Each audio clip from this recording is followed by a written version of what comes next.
Nina DeRigo with Designation Property Management. Today I wanted to talk to you about what clients might call inspections, but which I refer to as surveys or walkthroughs. I am not a licensed home inspector, so what I do is not the equivalent of a home inspection. But I do visit the property periodically and to keep an eye on things. If an owner wants a home inspection, that is something that I can arrange, but that would be by a licensed home inspector. So before the tenant moves in, I do a pre-move-in walkthrough, and I document the property's condition at the time of move-in with a written documentation and a photographic documentation, and I give the tenant a copy of that. So they have a record of what condition the property was in when they moved in, and it's less possible for them to argue about deductions from their security deposit for damages beyond normal wear and tear when they move out. So that way we both have a record and they're seeing exactly what I'm seeing. Then during their tenancy, once a year, I do a yearly survey.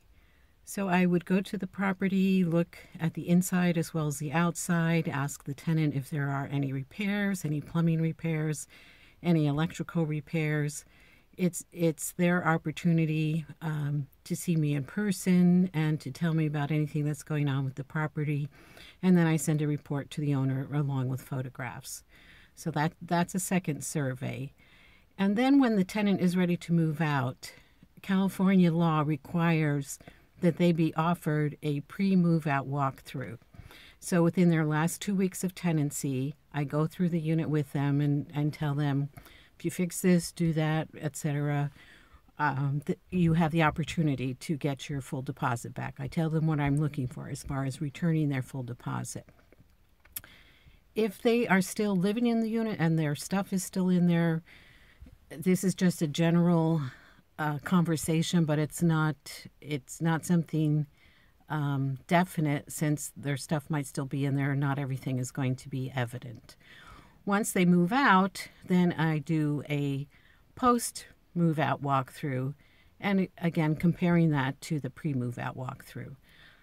In addition, I have my vendors trained to let me know if they see a dog in the property, and maybe the tenant signed a lease that said no pets. I have them let me know if they see 10 toothbrushes in the bathroom and there are only supposed to be 2 people living there, that kind of thing.